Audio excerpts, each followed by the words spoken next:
Bisnis adalah amal, setiap amal terikat hukum syarat. Allah kan memberi apa yang diikhtiarkan, Allah kan sampaikan yang kita usahakan. Niatkan, ikhlaskan sesuai syariat. Bahagia dunia, selamat di akhirat. Bisnis adalah amal, tak sekedar mencari materi. Bisnis adalah amal.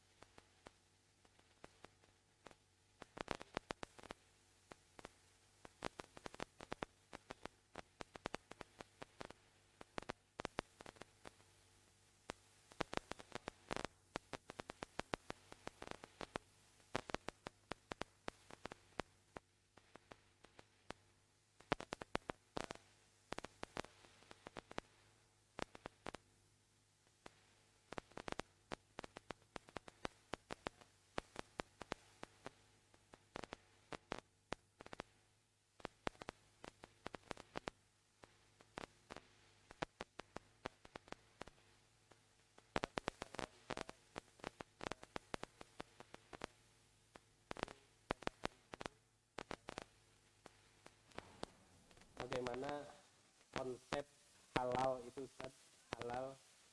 Halal ini bermanfaat. Nah, untuk itu Rasulullah SAW bersabda, layatiyana ala nasi zamanu wa adal layatiyana nasi ala zamanu alal haramin min halalin. Jadi semuanya itu ada konsep bagaimana di dalam Islam itu ada halal dan haram, akan ada halal dan haram pada zaman sekarang ini.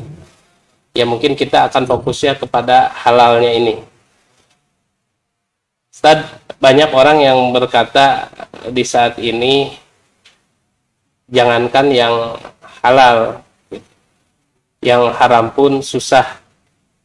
Nah, makanya mereka pilih yang penting kita cari nafkah saja, dapat mau halal mau haram, nanti haramnya kita bersihin pakai zakat, infak, sedekah, pakai wakaf, insya Allah katanya bisa bersih. Nah, hal ini yang sebetulnya banyak mendasari orang untuk mencari rezekinya itu tidak peduli lagi halal dan haram. Sementara kata Nabi jelas kita itu harus jadi, kalau pengusaha itu adalah tajir soduk wa aminu ma nabiyinu wasodikin wasuhada. Artinya harus betul-betul di sini harus jadi pengusaha jujur. Jujur baik dalam hartanya yang bersifat zatnya, halalnya, ataupun konsepnya dengan cara mendapatkannya pun harus halal juga. Masalah halal dan haram antara zat dan mendapatkannya itu seperti apa, Ustaz, menurut kajian kita di muamalah? Silakan, Ustaz. Iya, terima kasih. Berkaitan dengan persoalan halal, kalau tadi disebutkan bahwa akan ada satu zaman di mana orang-orang itu sudah tidak lagi mempedulikan apakah itu halal atau haram, maka tentu bagi kaum muslimin hal itu tidak akan terjadi. Mengapa demikian? Mengingat kaum muslimin itu akan berani makan, dan makan itu terasa lezat apabila makanan yang dimakan itu dan disediakan itu halal. Jadi dia senang, dia suka itu karena halalnya. Bukan halal itu karena suka, tapi dia suka dan dia merasa lezat itu dikarenakan halal.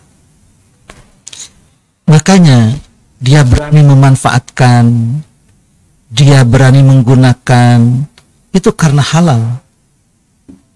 Mengingat apabila tidak ada landasan halalnya, maka dia tidak berani memanfaatkan, dia tidak berani menggunakan karena belum tentu halal. Sampai saya sering mengungkapkan, ada seorang yang mendapatkan jodoh hanya karena ingin menghalalkan sebuah apel. Sampai separuh apel sudah dihalalkan oleh penengah dari kebun tersebut.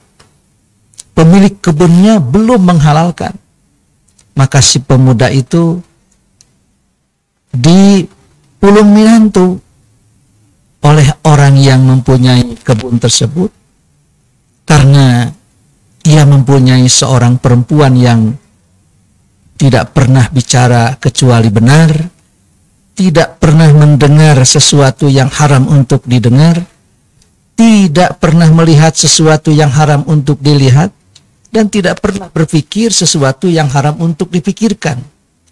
Maka suami yang seperti inilah calon suaminya itu, di mana separuh apel saja minta dihalalkan. Inilah watak dan karakteristik seorang mukmin sejati. Maka Quran sudah mengatakan, wala tahinu, jangan kamu bersikap pesimis. Wala tahzanu, dan jangan kamu berduka cita. Wa antumul a'laun, kalian itu adalah orang yang paling tinggi derajatnya. In kuntum mu'minin, jika kamu beriman. Tidak ada dalam kamus seorang yang a'laun, seorang yang tinggi derajatnya, seorang yang paling mulia itu menyatakan bahwa yang haram saja susah, apalagi yang halal. Tetap dia akan bersabar menunggu yang bersih dan yang halal, karena halal itu adalah jaminan untuk keselamatan jiwa, jaminan untuk ketenangan dan ketentraman. Bagaimana orang bisa mendapatkan ketenangan dan ketentraman bila sudah tidak lagi memegang halal dan haram? Kita saat ini berkumpul walaupun hujan-hujan atau datang dari Garut untuk bisa kajian online, karena kita yakin bahwa kita ingin dan mau memisahkan mana yang halal, mana yang haram. Hanya karena itu justru kita ingin memberikan penerangan. Kita senang, kita suka terhadap makanan ini bukan karena apa-apa, karena halalnya. Sehingga rasa lezat. Munculnya tuh seperti ini, Ustaz. Jadi halalnya itu orang berpikiran pada bendanya saja. Jadi lebih ke arah ini, misalkan yang diharamkan di Quran itu misalkan binatang babi, misalkan itu halal, haram, itu haram katanya. Cuman sepengetahuan haram itu pada zatnya gitu ya. Homer dan sebagainya, haramnya itu pada lebih ke bendanya atau yang objeknya ya. Sementara sebetulnya haram di sini atau halal di sini sebetulnya caranya pun, caranya pun halal haram itu sudah Allah tetapkan. Itu gimana Ustaz? Coba. Jadi haram itu ada dua macam. Ada haram secara dzati seperti khamar, babi, begitu, itu haram dzati. Ada haram secara arodi. Haram secara arodi itu uangnya sama, Itu lembarannya itu lembaran Soekarno-Hatta.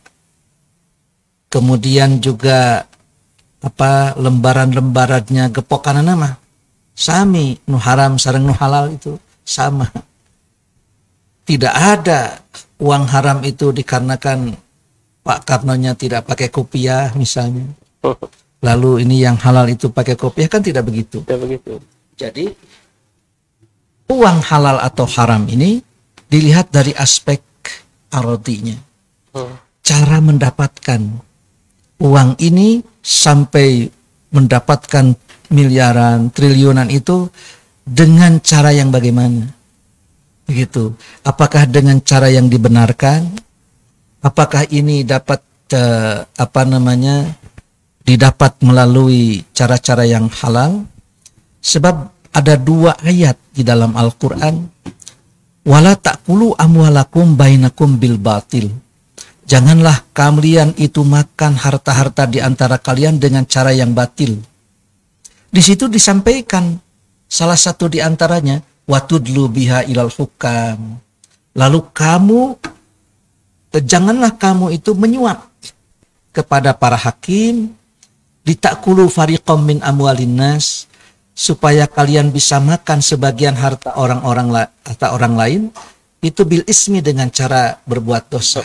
Wa antum ta'lamun, dan kalian tahu bahwa itu adalah perbuatan dosa. Jadi baik yang menyuap maupun yang disuap, kedua-duanya itu sudah melakukan itu sudah melakukan perbuatan yang batil. Maka inilah uangnya tetap tidak ada label halal haram, tapi cara yang didapat itu dan diusahakan itu sebagaimana ayat Quran watudlu biha ilal hukam litakulu fariqam min amwalin nasi bil ismi. Jadi Allah tunjukkan salah satu di antara cara batil dalam mendapatkan harta itu.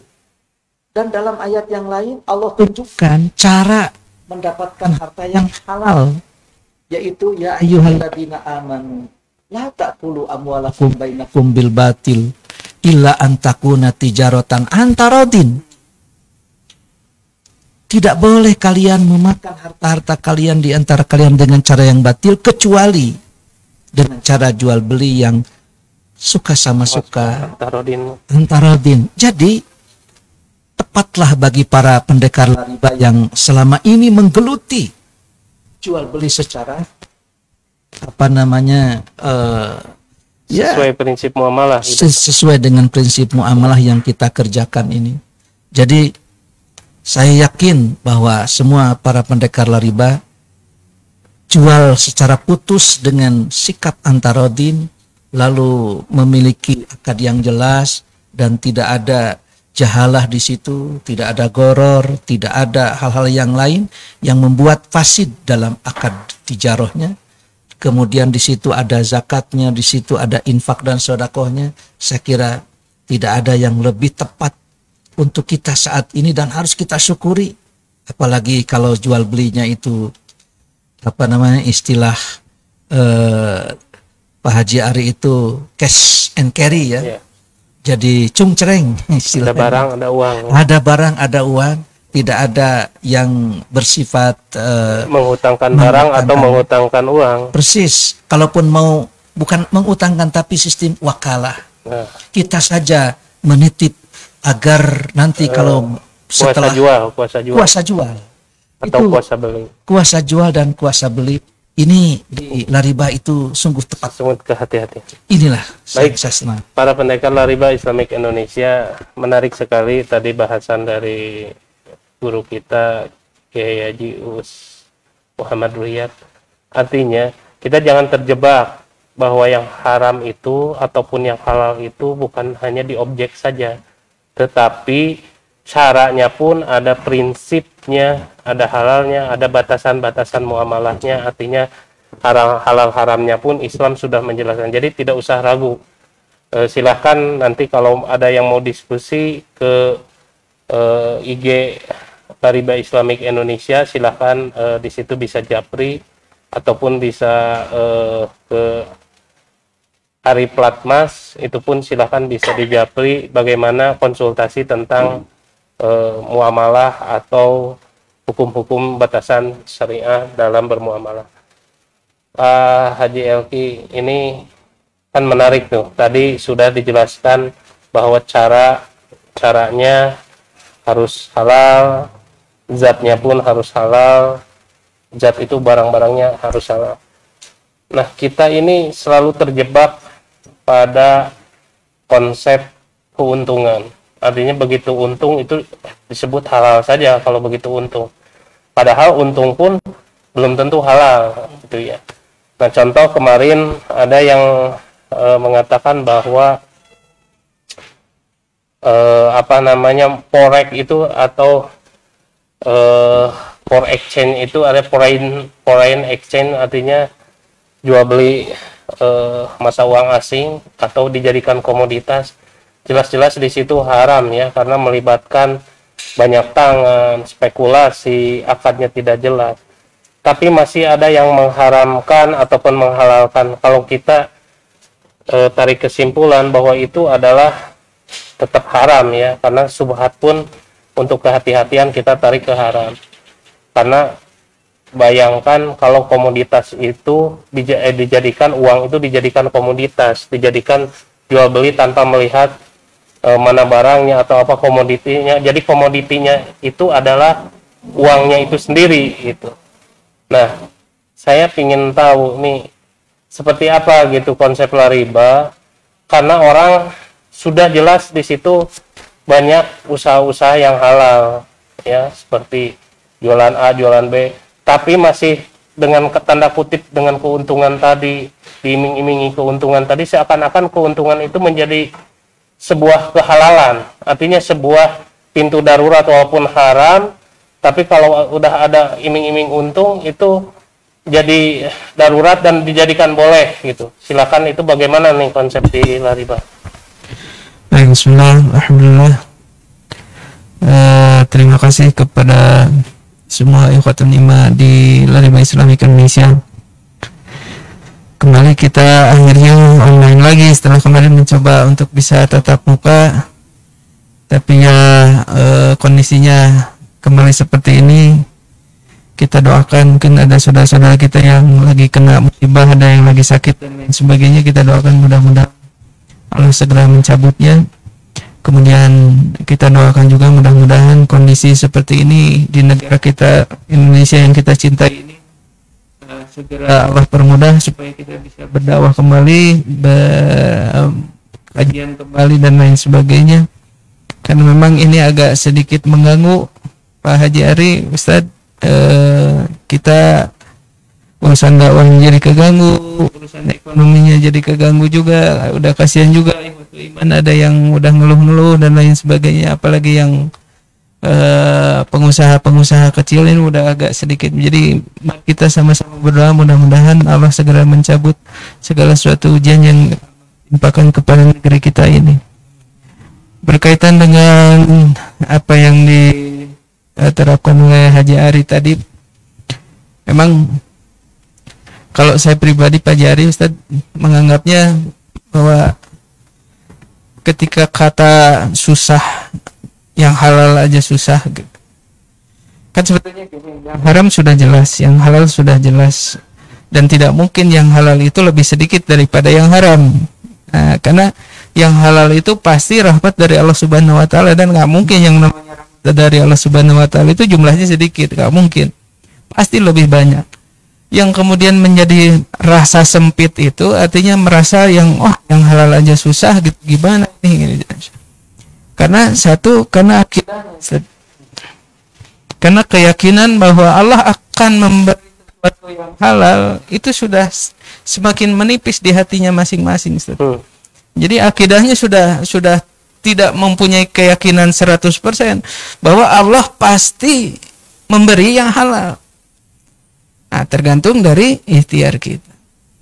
Nah, sekarang ketika pilihannya yang dipikirkannya hanya keuntungan saja, ya otomatis Jadi segala sesuatu yang berkaitan dengan keyakinan terhadap Allahnya agak sedikit bergeser, kemudian diganti oleh sesuatu yang bersifatnya hanya keuntungan saja di depannya yang dilihatnya.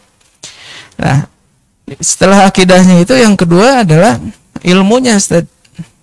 Karena ilmunya yang katakanlah tidak bertambah dan lain sebagainya, jadi hanya menganggap yang haram itu saja, yang halal itu saja. Padahal ternyata setelah kita mendalami, ternyata begitu banyak hal-hal yang kita bisa raih dengan cara-cara yang jauh lebih halal sesuai dengan syariat.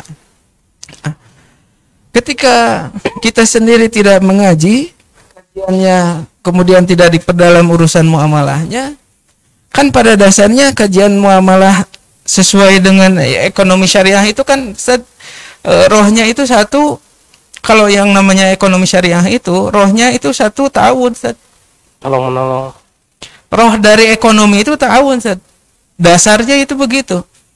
Saya tidak punya baju, Ustadz kainnya berlebih, dengan tujuan Ustadz tolong menolong, ya kan, Ustadz dengan rela memberikan, saya kasih imbalannya, akhirnya terjadi pertukaran. Pada awalnya kan begitu semua. Yang satu punya makanan, yang satu tidak punya makanan, yang satu punyanya misalkan benda lain yang bisa ditukarkan dengan makanan, kan semuanya pada konsepnya, pada dasarnya semua harus ta'awun. Nah, ketika bergeser konsepnya itu menjadi keuntungan, kemudian modal dan lain sebagainya, ya itulah akhirnya konsep dasar dari syariahnya itu sendiri jadi bergeser. Kedua, konsep dari hukum syariah itu kan ekonomi syariah itu berbagi, Ustaz. Bukan untuk memperkaya diri. Jadi seandainya pun misalnya Ustaz hasil dari jualan kain itu kemudian punya banyak harta, punya banyak uang dan lain sebagainya, dengan tujuan yang lain apa? Berbagi, sehingga zakatnya jadi lebih besar, infaknya jadi lebih besar, sedekahnya jadi lebih besar. Akibat dari ta'awun dan berbagi itu, maka tidak ada kata satu harta bertumpuk di satu orang yang sama terus-menerusan. Nah, itulah yang diterapkan di Madinah pada saat itu. Jadi hartanya berputar semua. Dari sini dapat, dari sini bagikan lagi ke sini, di sini kasihin lagi ke sini. Ya kan, jadi semuanya. Oleh karena itu pada saat itu kan ekonomi Madinah bisa dikatakan sebagai salah satu ekonomi yang sudah established, karena semua orang ingin berbagi, ingin memberi, ingin saling tolong-menolong. Konsep ekonominya seperti itu. Bukan konsep untuk memperkaya diri sendiri, bukan konsep untuk bagaimana cari keuntungan yang lebih banyak. Ketika kita bergeser konsep syariahnya atau konsep hukum ekonomi menjadi konsep keuntungan, nah ini yang jadi masalah. Berarti kita sudah bergeser dari konsep ekonomi syariah. Kita sudah bergeser ke dalam konsep ekonomi yang berdasarkan modal, yaitu kapitalis itu. Nah, ketika sudah bergeser itu, ya tadi akhirnya banyak muncul angan-angan, Pak Jari. Contohnya gini, karena yang dipikirannya adalah keuntungan. Karena yang diajarkan dari kecilnya bagaimana cara mencari keuntungan yang lebih besar, bukan bagaimana cara memberi yang lebih besar, bukan bagaimana cara menolong yang lebih banyak, tapi mencari keuntungan yang lebih besar. Bahkan itu diajarkan dari kita sekolah dasar, maka yang dipikirannya keuntungan terus. Nah, ketika keuntungan yang ada di pikiran itu, sehingga ada yang namanya tulul amal, panjang angan-angan ya. Panjang angan-angan. Jadi bagaimana caranya dengan modal sekecil-kecilnya mencari keuntungan yang sebesar-besar. Dan itu dirasa halal saja ya, asal ada untungnya. Enggak apa-apa. Nah, ketika sudah bergeser itu, maka sistem yang sesederhana yang diajarkan Rasulullah tentang jual beli kita tinggalkan, karena tulul amal. Jadi bagaimana yang dipikirannya, wah ini harus nyari uangnya harus begini, harus dengan cara ini, main saham di sini, main forex di sini, MLM-nya harus di sini. Ya, karena gaya hidupnya pikirannya keuntungan terus kan. Kalau MLM dapatnya nanti misalkan level sekian bisa jalan-jalan ke Paris, bisa jalan-jalan ke Amsterdam misalkan. Kan berubah. Target ekonomi syariahnya jadi berubah. Nah, justru ketika orang Islamnya sendiri berubah, kita ngawang-ngawang terus, berpikir bagaimana ini jadi kaya, bagaimana dengan cepatnya begitu instan untuk jadi kaya, sementara hal-hal yang kecilnya mereka tidak perhatikan. Sementara hal-hal kecil ini yang justru Rasulullah ajarkan apa? Ya jual beli itu. Jual beli itu ada barang, ada uang, dapat uang, ya kan? Antarodin, ada zakatnya, kemudian menghasilkan, ya sudah, sesederhana itu saja. Kita punya ayam, ayamnya digoreng, dijual, dapat uang, ya kan? Ada zakatnya, ya sudah, sesederhana itu. Justru kalau kita misalkan mikirin hal-hal yang lain, ada Bitcoin atau apapun, misalkan itu, kita malah jadi lebih, ya kan? Nah, ini yang harus jadi pelajaran besar, Pak Jari. Kita orang Muslim ngawang-ngawang, mereka yang ngambil. Mereka yang justru dengan sederhana, Sad. Mereka jualan ayam, ya kan? Mereka jualan makanan. Mereka gerai-gerainya ada satu gerai makanan punya 17.000, ya kan? Hampir di 200 negara, kan begitu. Sesederhana mereka jualan ayam saja. Terus itu saya potong dulu bentar. Jadi dari ayam itu, dari bisnis ayam itu bayangkan dia dapat, pemerintah dapat pajak sekitar 10% itu sebulannya itu kurang lebih 86 juta satu gerai. Berarti kalau 10% 86 juta berarti omsetnya sekitar 860 juta. Ini nih saya bocorin aja di daerah Garut nih. Ada yang satu gerai ayam ya. Bayar pajaknya 10% gitu ya, sekitar 86 juta, berarti omsetnya 860 juta. Luar biasa. Kan seharusnya yang berpikir begitu umat muslim gitu ya, Pak. Iya kan, jadi hal-hal yang sederhana yang justru oleh Rasulullah sudah ajarkan, malah kita tinggalkan. Iya kan, oleh Rasulullah sudah ajarkan, sudah contohkan, sudah kasih fatwa Rasulullah. Sudahlah, yang paling baik itu jual beli, dan jual beli itu sederhana. Antum punya uang, jual, antum punya barang, jual, antum punya uang, produksi lagi, ya terus aja sederhana itu. Akhirnya ya kita jadi kehilangan citra diri sebagai orang muslim, bahwa seharusnya umat muslim itu sesederhana itu. Akhirnya ayam yang jualannya orang lain, kopi yang jualannya orang lain, ke hal-hal kecil aja, ke pernak-pernik. Sekarang payung ya, hal-hal yang notebook, hal-hal yang kecil-kecil aja karena harus orang lainnya, ya kan? Sementara kita sendiri sebagai orang Islam masa jadi meninggalkan hal-hal yang kecil itu, yang dianggap kecil itu. Nah, justru kita ngawang-ngawang kemana-mana. Maka terakhir Pak Jari, sebetulnya kan Rasulullah sudah dengan konsep itu sudah mengajarkan, kalau mau halal ya jual beli sajalah, ya kan? Iya kan? Ya. Artinya kalau nggak mau ribet-ribet dalam kasabnya, dalam mencari uangnya, ya sudah antum jual beli aja. Itu udah hal yang paling sederhana. Insya Allah pasti kehalalannya terjaga dan lain sebagainya, daripada kita mikir proyek, mikir ini sebenarnya boleh ya boleh saja, tapi tadi ada cara, ada zatnya juga. Itu sementara Pak Jari. Baik, para pendekar riba Islamik Indonesia yang dimanapun Anda berada, kalau kita melihat tadi dari Ustadz, dari Pak JLK, ini ternyata di kita itu kalau konsep awalnya tadi jual beli semuanya dari barter dan sebagainya itu adalah untuk tolong menolong, ternyata zaman sekarang itu adalah penyalahgunaan dalam tolong menolong. Apa itu penyalahgunaan dalam tolong menolong? Yang seharusnya tolong menolongnya kepada orang yang butuh, ya, yang membutuhkan dan sebagainya. Sekarang itu yang punya uang pun pingin ditolong, dengan konsep dia ngutang, riba dan sebagainya, bahkan dengan cara haram pun, ya. Artinya dia yang berpikirnya yang penting begini, harta saya aman tetap ada, saya mending menggunakan harta orang lain untuk bisnisnya, untuk sebagainya. Nah, itulah hilang keberkahan tadi. Yang seharusnya kita punya berbagi, ini mah yang kita punya disimpan, tapi ngambil dari yang lain dengan cara pinjam tadi, bisa pinjamnya ada ribanya dan sebagainya. Itu justru penyalahgunaan. Kalau tadi tolong menolong harusnya ini yang nggak punya baju, beli baju dari sini, ini malah yang punya baju satu simpan lagi, ngambil punya baju yang lain. atau punya rumah yang satu panggil rumah yang satu yang lain pinjam. Konsep-konsep inilah yang sebetulnya di Islam sangat tidak dianjurkan. Artinya penyalahgunaan tolong menolong, sehingga di situ dasar dalam hukum jual beli itu kan adalah mubah. Jadi mubah itu artinya silahkan kita berjual beli sesuai dengan tadi batasan sama prinsip-prinsip muamalahnya.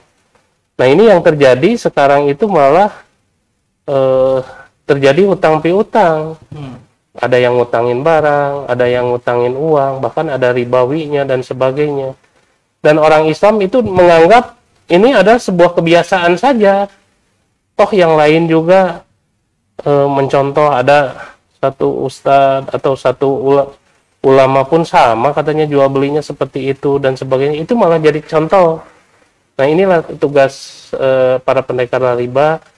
Makanya Nabi SAW bersabda, baligu ani walau ayat. Artinya sampaikan walau satu ayat. Ini tolong satu ayat riba ini ya, yang ada beberapa ayat, mungkin ada 8 ayat riba ini, silahkan untuk selalu didakwahkan. Karena ini sudah tadi zaman sekarang itu sudah tidak peduli halal haram lagi. Yang penting mah kita dapat uang, kita dapat keuntungan, semuanya serba halal gitu. Nah ini pentingnya kita belajar muamalah bersama. Oleh karena itu kita konsen di Riba Islamic Indonesia selalu terus belajar, terus menggali bagaimana dinamika ekonomi syariah kita harus lebih kuat lagi. Karena makin kesini modus-modus mereka itu ya seperti modus-modus ekonominya yang seperti tadi, mengiming-imingi bagaimana supaya ketertarikan kita yang sudah halal pun kita bisa jadi terjerumus. Nah ini yang paling terpenting. Para pendekar riba, ini ada sebuah pertanyaan yang cukup bagus. Jadi pertanyaan ini mengarah pada bagaimana katanya kita memakai berkaitan dengan ini kosmetik. Kosmetik kita tidak tahu di dalamnya adalah halal atau haramnya gitu ya. Nah ini bagaimana gitu, karena mungkin tiba-tiba pakai kosmetik yang tidak ada label MUI-nya gitu ya. Misalkan kita pakai aja padahal kita di situ tidak tahu. Nah ini sementara kita harus berhusnuzon ke MUI bahwa itu yang beliau fatwakan itu adalah benar-benar halal. Nah ini bagaimana nih kira-kira menyikapinya nih Ustaz? Ada yang ini dijawab sama Ustaz aja lah. Bagaimana nih hukum kalau memakai kosmetik itu di dalamnya apakah halal haramnya itu coba diterangkan. Bagi seorang muslim dalam bermuamalah untuk mendapatkan sesuatu, apakah itu halal atau haram, maka tentu harus bersikap hati-hati dan harus juga teliti apakah pakaian yang dipakai itu halal atau haram, baik itu zatnya maupun juga cara mendapatkannya. Begitu juga yang dimakan, yang diminum, apakah itu halal secara zat, bagaimana juga dengan arodinya, dengan cara mendapatkannya. Nah, berkaitan dengan persoalan kosmetik, tentu saja ini yang dipakai, yang digunakan. Maka ada kosmetik yang halal, ada kosmetik yang tidak halal. Misalnya kosmetik yang dihasilkan dari plasenta manusia, atau bahan bakunya adalah plasenta manusia, maka sudah barang tentu itu tidak dibenarkan. Tapi apabila kita memakai kosmetik yang sudah ada label halalnya dan sudah ditetapkan oleh MUI, saya berani menjamin bahwa ya fatwa MUI itu sudah memenuhi unsur-unsur yang telah ditetapkan. Karena untuk bisa untuk kehati-hatian tetap ya, aja mending pakai make up yang ada label halal dari MUI. Ya, gitu. Jadi itu untuk ikhtiatnya ya kan? Ya betul, karena MUI itu berani menyematkan ya, menempelkan label halal itu setelah mengaudit sendiri. Jadi ada tim auditnya untuk melihat bagaimana prosesnya, bagaimana dari mulai bahan baku sampai kepada proses akhirnya itu diteliti oleh mereka dan mereka itu adalah para ahli. Seperti minyak babi dipakai untuk ngecat kapal aja haram, apalagi untuk ngecat muka ya Ustaz. Begitu. Sederhananya begitu aja ya. Iya betul. Baik, ini ada pertanyaan kedua. Terima kasih. Jadi poinnya tetap harus memakai yang ada label halalnya, kalau bisa yang ada fatwa MUI-nya gitu ya, karena disinyalir mungkin ada bahan-bahan kosmetik itu kan, kalau mungkin kalau Homer itu sebetulnya masih bisa, kalau untuk bukan Homer ya, alkohol itu kalau untuk tubuh dan sebagainya itu masih ini karena tidak memabukkannya itu. Tapi kalau ada kandungan yang haramnya seperti babinya dipakai untuk kosmetik, itu yang jelas-jelas haram mutlaknya, itu seperti itu Ustaz ya. Jadi jelaslah para pendekar riba harus hati-hati dalam penggunaan, terutama harus berhusnudon kepada MUI kita untuk memakai produk-produk yang jelas ada label halalnya dari MUI. Terus pertanyaan yang kedua ini pun seperti ini. Ada orang pinjam nih katanya. Tolong Ustaz mau bertanya, katanya orang pinjam ini punya mobil. Nah, si mobil ini dipinjamkan lagi ke orang. Gitu. Nih, ini kita diskusi. Apakah boleh katanya meminjamkan kembali kepada orang lain? Jelas itu tidak boleh kalau tidak seizin kepemilikan yang punya barang mobilnya itu sendiri. Jadi kita udah minjamkan lagi ke orang lain gitu ya, seperti itu. Artinya harus segala sesuatunya izin ataupun mengasih informasi kepada pemilik yang pertamanya, artinya pemilik utamanya gitu. Jadi jangan sekali-kali kita tidak beretika pinjam, udah meminjam dari orang lain dipinjamkan lagi, itu hati-hati gitu. Ini bisa jadi haram kalau meminjamkan barang orang lain tanpa sepengetahuan si pemiliknya. Nah ini tugas kita di Lariba itu menertibkan yang seperti ini Pak Haji Aki, muamalah yang seperti ini gitunya. Terus yang ketiga ada bagaimana, ini menarik nih. Bagaimana hukumnya mengambil buah yang jatuh di mana buah tersebut jatuhnya masih di dalam kebun yang dipagar orang lain? Ini coba tanya Pak Haji Aki, gimana? Ini tanahnya ya. Ini jalan. Nah, tiba-tiba jatuhnya di kebunnya apa di jalannya? Itu di jalan atau di kebun kita? Itu di pagar nempel gitu. Nah, itu harus dilihat. Nah, itu hati-hati, silakan diskusikan. Biar satu-satu yang bisa jawab. Sebetulnya kalau tadi kan kalau di Lariba selalu kita prinsipnya kehati-hatian, ya kan? Kalau prinsipnya kehati-hatian ya jangan. Kalau masih di itu, tapi kalau di jalan pun dianggap subhat gitu ya, seperti itu. Ya kalau di jalan pun kan pohonnya tetap ada, katakan jelas pohonnya, pemiliknya jelas.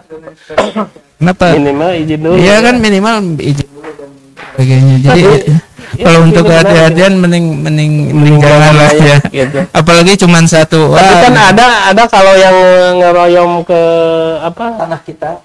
Bukan ke tanah kita, kalau ke jalan berarti milik umum. Ini kan siapa yang mau bikin? nah itu ini misal ini kan tangkal buah. Saat ini kita bicaranya kehati-hatian ya para pendekar riba. Ini bukan hanya sekedar kasusnya atau pertanyaan hanya buah saja, tapi ini mungkin berdasarkan bagaimana kita kehati-hatian terhadap mana milik orang lain, mana milik umum dan mana milik kita. Ini si buahnya itu Ustaz mungkin condong ke jalan. Ya. Nah, kira-kira ini ke jalan gitu ya. Dan ini jalan-jalan umum. Ini jalan umum. Iya.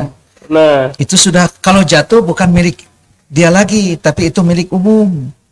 Begitu menurut ada menurut sebagian. Ya, menurut sebagian yang pikirnya gitu mungkin misal.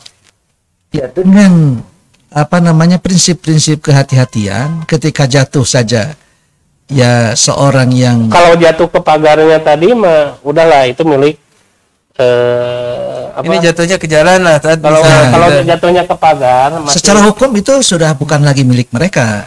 milik yang mana? Milik yang pemiliknya. punya. Tapi punya siapa? Ya artinya itu adalah milik umum. Orang boleh mengambil. Seperti apa namanya seekor ikan itu keluar dari kolamnya. Palit gitu kebanjiran kan. Begitu. Dia keluar dari kolamnya. Itu tentu saja sudah bukan lagi milik yang punya kolam. Itu menang dirungkup begitu ya. Nah, tapi saya mikirnya takut ada yang ngaku-ngaku saat gimana ini kan. jadi kalau itu cenah eta geus diantingan teh milik nu urang teh lauk teh. Nah itulah. Nah, ini hati-hati kan. Kalau dia itu keluarnya itu tahu bahwa itu adalah dari kolam ini, kemudian keluar lalu ditangkap begitu. Kemudian yang punyanya itu juga ada. Ya, walau bagaimanapun kita tidak akan sampai hati untuk menggoreng ikan itu. Ya kan kayak gini Ustaz, seperti pohon buah mangga misalnya punya kita, kemudian ada di daun sama buahnya nyampe ke tetangga. Betul. Tidak serta-merta tetangganya jadi boleh ambil mangga tersebut kan, tidak serta-merta Mentang-mentang secara hukum. Nah, ada akhlak tadi. Nah, Ya kan ada akhlak di mana justru kebalikannya. Makanya ini hukum ekonomi juga, Ustaz. betul. Kebalikannya justru kalau kita yang punya mangganya punya akhlak, Hmm. ya kan tahu bahwa ada mangga bukan milik ya kan. kita lagi. Kemudian ada sebetulnya kan harusnya yang punya mangganya dulu yang lebih mempersilahkan dulu, silakan gitu. Malah kirim lebih Iya dari itu. kan lebih baik itu silakan ambil atau enggak kita ambil mangganya dari pohonnya kemudian kita kirim ke mereka. Betul. Gitu. Jadi walaupun memang hukumnya boleh, tapi kan di atas sana ada akhlak juga, Ada. Ustaz, gitu. Termasuk urusan ekonomi. Betul. Jadi ada akhlak juga Pak Jari. Yang terpenting kan seperti ini, segala sesuatu harus ngobrol dulu Ustaz. Nah, Jadi jangan main ambil karena dikhawatirkan itu walaupun milik umum itu belum tentu milik kita. betul. Milik kita. Kalau Karena milik gini, kita Pak Jari gini bisa gini. Ini kehati-hatian Ustaz. Ya. Ini mangga memang, ya kan di jalan itu. Ustaz. Ini kita jadi ngobrol mangga, tapi ini sebenarnya prinsip dasar dari muamalah. Halal itu kan Ini dia ingin ya. halal. Ini prinsip dasar muamalah juga, ya kan? Mangganya jatuh di sana. Nah, kemudian di atasnya memang ada pohon mangga, Ya. ya kan? Tapi kalau kita pikirannya hati-hati, belum tentu juga mangga yang ada di jalan itu adalah mangga yang jatuh dari atas. Gimana kalau ada ibu-ibu yang memang beli mangga dari pasar dan jatuhnya di sana kebetulan? Si ibunya masih nyari posisi mangganya, mangga saya jatuh. Ya. Itu kan jadi barang temuan akhirnya, jadi Betul. hukumnya jadi berpindah kepada lukotah misalkan begitu. Ya. Iya. Nah, otomatis apabila kita yang menemukan seperti itu, ya kalau kita ada akhlak di sana, makanya harus ada ngaji, ada ilmu di sana, mencarinya kehati-hatian, mencarinya kehalalan yang hakiki, ya tanya dulu, Ustaz. Betul. Kan begitu. Jadi malah orang yang ahli sufi itu dia menelusuri dulu. Seperti yang saya kemukakan tadi, seorang yang minta dihalalkan itu kan begitu. Ketika dia sedang berjalan di sungai, kemudian tiba-tiba dia lapar karena saking laparnya, karena Ya, berjalan lama, tiba-tiba ada apel itu ya. ya sebutir apel itu di sungai itu. Kemudian dia tidak habis pikir, karena saking laparnya dia makan. Begitu dia makan, loh, itu apel punya siapa? Kan bukan punya saya. Betul. Maka ketika dia itu ingat bahwa itu bukan punya saya, berarti apel itu punya ada yang punya.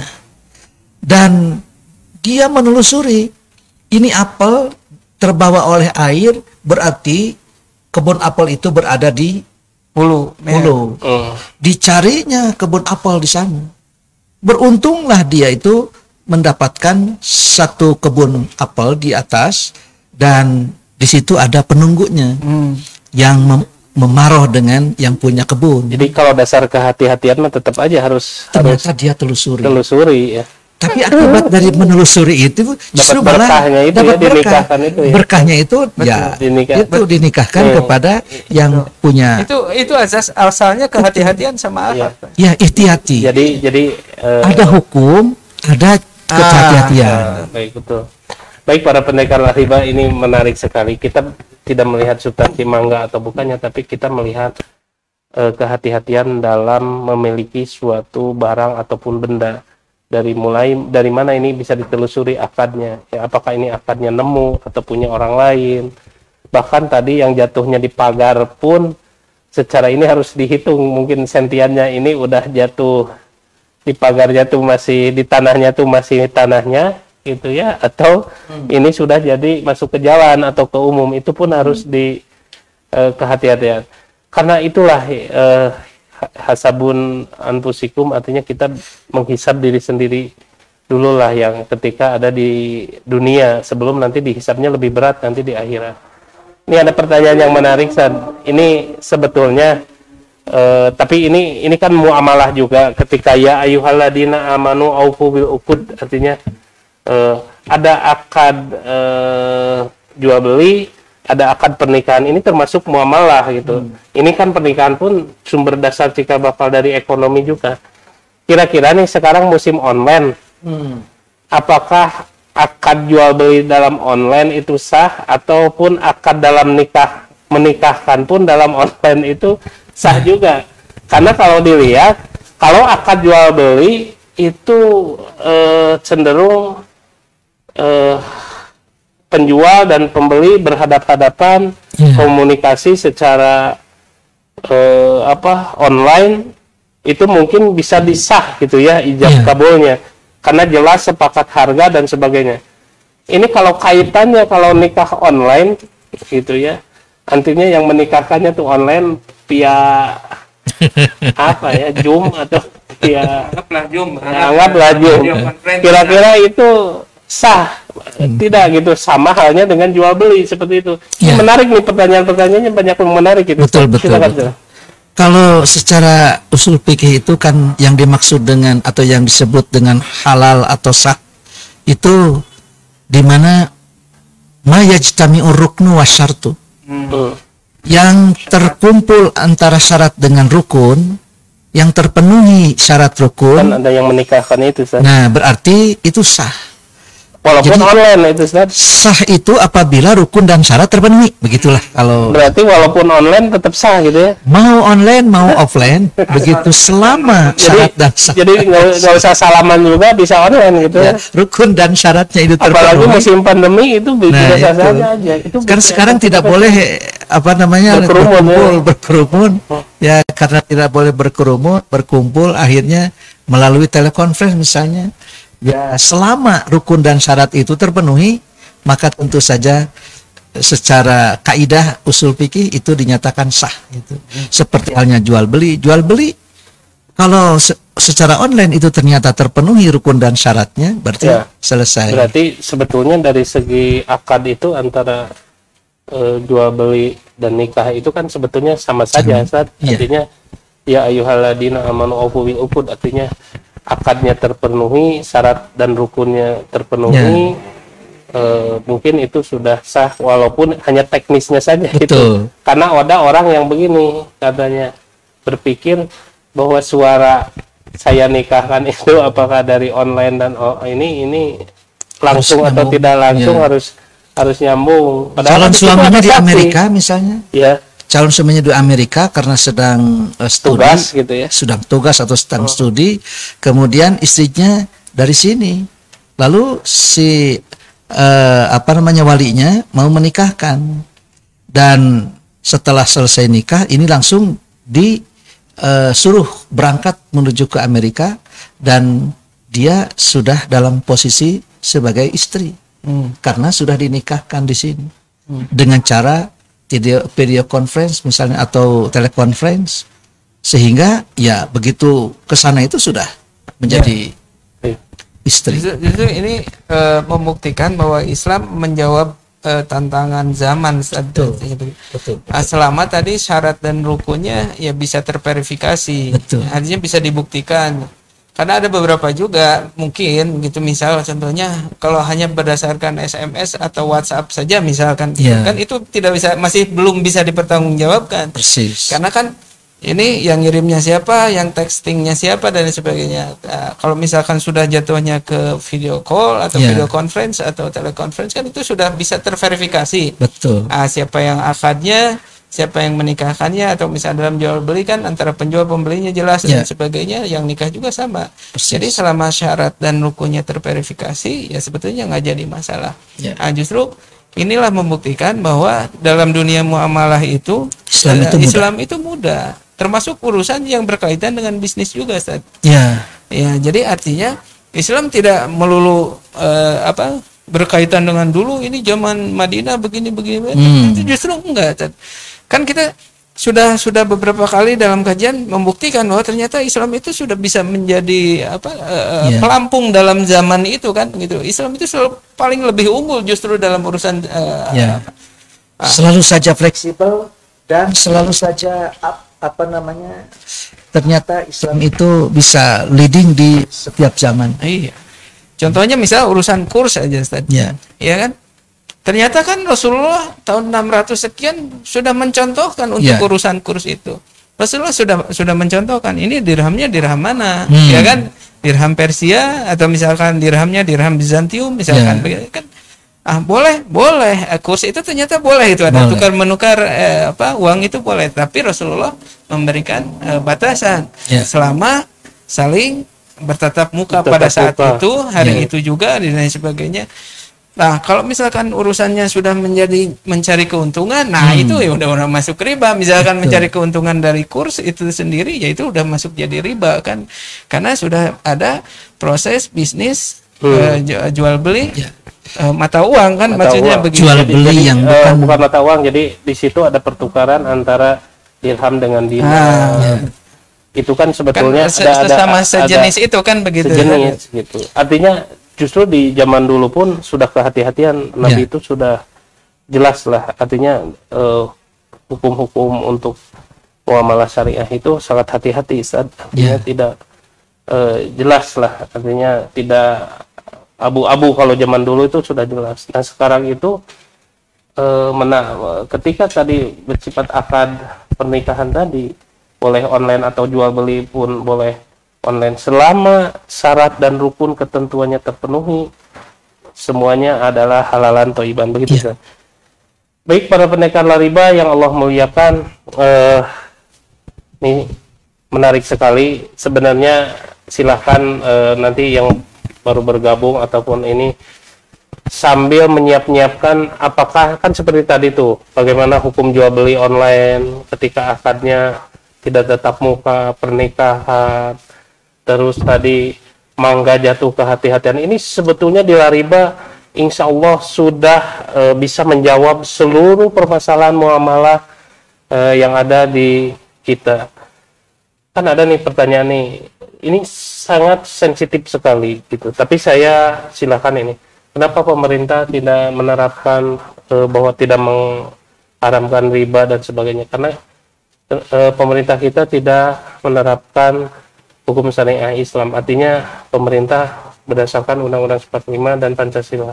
Tetapi pemerintah di sini menjembatani bagi orang Muslim untuk memakai syariah, misalkan sudah diakomodir dengan adanya bank syariah, ada MUI-nya dan sebagainya. Insya Allah kita sebagai orang Muslim bisa menjalankan syariah itu karena ada hukum-hukumnya yang melegalkan secara syariah. Itu ada pertanyaan yang sensitif, tapi insya Allah kami orang muslim merah putih, Lariba itu merah putih ya, NKRI tetap gitu, artinya kita berjuang sama-sama untuk menegakkan NKRI, begitu. Ternyata pertanyaan terakhir nih, kan sekarang Pak Haji Elvi, Ustadz Uus sekarang banyak melabeli semuanya serba syariah. Nah ini syariah A, syariah B, syariah C. Nah artinya di sini kita tetap berprinsip pada begini, yang terpenting lihat akad-akadnya, apakah itu akadnya sudah syariah atau belum, apakah ada akadnya batil atau tidak. Itu sebetulnya sudah bisa dilihat, sudah bisa dipisahkan ya dari mulai akadnya. Setelah dari akadnya, coba cek lagi praktiknya. Praktiknya apakah di dalam praktiknya itu ada gorornya, ya, ada halal haramnya, semuanya, ada maisirnya dan sebagainya. Lihat akad, untuk membedakannya itu lihat praktiknya, gitu. Nah ini para pendekar riba Islamic Indonesia dan pengusaha seluruh Indonesia untuk membedakannya itu lihat segitu aja. Kira-kira haram, tinggalkan. Kira-kira halal, jalankan. Tapi jangan memaksa. Kalau ini udah haram, nyari pembenaran jadi halal. Atau karena ini halal, tidak karena merugikan, jadi pembenaran menjadi diharamkan. Ini untuk sebagai closing statement dari Pak Haji Elvi, kira-kira nih bagaimana kehati-hatian di masa sekarang itu ketika banyak melabelkan syariah, yang tadi sudah saya jawab, tergantung pada akad dan praktiknya yang harus diteliti dulu. Silakan. Sebetulnya hak setiap muslim juga, termasuk walaupun non muslim juga ada sekarang juga yang produknya dilabeli dengan syariah. Sebetulnya hak masing-masing saja mau melabeli ini syariah atau bukan, syariah atau bukan. Tapi tentu saja kita sebagai pengusaha di Lariba Islamic Indonesia tentu saja harus menjadi seorang muslim yang kafah. Artinya begini, syariah atau bukan itu kan tadi Pak Jari bilang kan ada akadnya, misalkan ada prosesnya dan lain sebagainya, ada praktiknya misalnya gitu. Kan yang membedakan itu tetap saja oleh ilmunya itu sendiri Pak Jari, ya kan? Misal perpindahan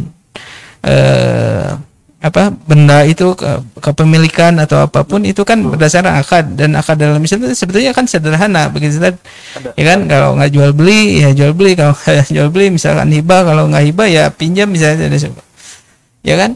Tapi kita untuk tahu bahwa dalam Islam itu sesederhana itu dalam proses perpindahan kepemilikan itu harus tetap juga awalnya dari ilmu juga. Ya kalau nggak tahu ya akhirnya tadi itu kita bingung juga menentukan ini mangganya halal atau haram, halal atau haram, kan begitu ya. Kedua, apalagi yang sudah berkaitan ke dalam praktik. Ketika ini akadnya apa, misalkan ini akadnya A, kemudian praktiknya bagaimana? Kadang ketika akadnya begini, pada praktiknya kadang berubah juga kan begitu. Dan untuk mengetahui bahwa praktik ini sesuai dengan syariat atau tidak, ya balik lagi filternya ke kita, yaitu diantaranya ya ilmu tadi. Ilmu tadi akan membimbing kita mengetahui bahwa ini akad yang benar, ya kan? Ini praktik yang benar, ini akad yang benar, ini cara yang benar, ya kan? Begitu. Ujung dari semua ilmu itu ya tadi balik lagi ada akidahnya juga di sana. Yang akan guiding, yang akan mengguide bahwa oh ini akadnya kurang jelas, oh ini praktiknya ada yang salah. Nah, tentu saja kalau kita ingin menjadi orang Islam, orang Muslim yang benar-benar sesuai dengan syariah, yang pengen kafah gitu ya, tentu saja setelah ilmunya kita punya ya dipraktikkan tadi. Ya kan? Ini akadnya, ini praktiknya, dan sesuai dengan ilmu yang saya tahu, saya ingin yang halal. Kan begitu. Terima kasih Pak Ade. Ustaz, terakhir, ini halal memberi manfaat, berarti haram memberi madarat. Nih, bagaimana nih? Halal memberi manfaat, halal memberi madarat. Nah, manfaatnya seperti apa nih halal tuh? Jadi kan kita bisa melihat ya, Apa sih manfaatnya dari halal dan madaratnya dari haram? Silakan Ustaz. Ya, yang halal sudah jelas, yang haram pun sudah jelas. Dan di antara yang halal dan yang haram itu ada yang ketidakjelasan, yaitu yang syubhat. Siapa orang yang kena pada yang syubhat, itu waqa'a fil haram, bukan waqa'a fil halal. Jadi bagi para pendekar riba itu, jangankan yang sudah jelas haramnya, yang syubhat saja mesti ditinggalkan. Betul. Karena itu adalah perbuatan yang haram. Haram sudah pasti madorot. Dan halal itu sudah pasti berkah. Ya. Tidak mungkin Allah mengharamkan sesuatu kalau tidak ada kemadorotan. Dan Allah tidak mungkin menghalalkan sesuatu kalau tidak ada manfaat bagi umat, bagi makhluknya. Maka dengan demikian sudah pasti bahwa yang kita manfaatkan itu halal, karena yang halal itu pasti manfaat. Dan kita tidak akan memanfaatkan sesuatu yang haram dan syubhat, karena itu madarat. Karena sudah pasti yang haram dan yang syubhat itu memadorotkan. Baik.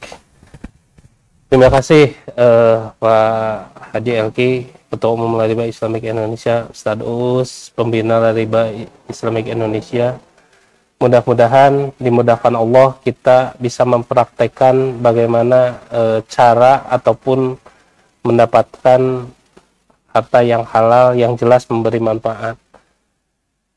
Para pendekar riba Islamic Indonesia yang ada di seluruh Indonesia, berpegang teguhlah pada sesuatu yang halal, karena sesuatu yang halal itu adalah manfaat. Tadi saya pagi membuat quote, bahwa quote ini menarik. Kalau menurut saya ini sangat inspiratif, bahwa bertambah rizki seseorang itu dilihat dari bertambah ketaatannya. Kalau saya mengutip Imam Hambali, rizki itu telah dibagi, tidak akan bertambah ataupun berkurang. Jadi sudah jelas takarannya. Rizki itu disebut bertambah jika pemiliknya memperoleh kemudahan dari Allah untuk mengimpakannya dalam ketaatan. Artinya di sini bertambahnya orang itu kalau banyak menginfakkan dan dalam ketaatan, dan itulah sebetulnya tambahan rezeki buat kita. Itu saja yang kita bisa dapatkan hari ini. Kita bisa didiskusikan, masih banyak pertanyaan-pertanyaan ini di IG ataupun di kolom-kolom Lariba Islamic Indonesia. Mudah-mudahan semuanya sehat walafiat, terhindar dari wabah COVID-19 yang sudah puluhan varian sekarang mah. Tetap berpegang teguh kepada Allah Subhanahu wa taala untuk berdoa, tetap bersedekah untuk talaful bala, untuk menghindarkan dari bala. Itu saja yang bisa kita sampaikan. Kajian muamalah bisnis ini mudah-mudahan ada manfaatnya. Aqulu qauli hada wa astaghfirullah li wa lakum. Wassalamualaikum warahmatullahi wabarakatuh.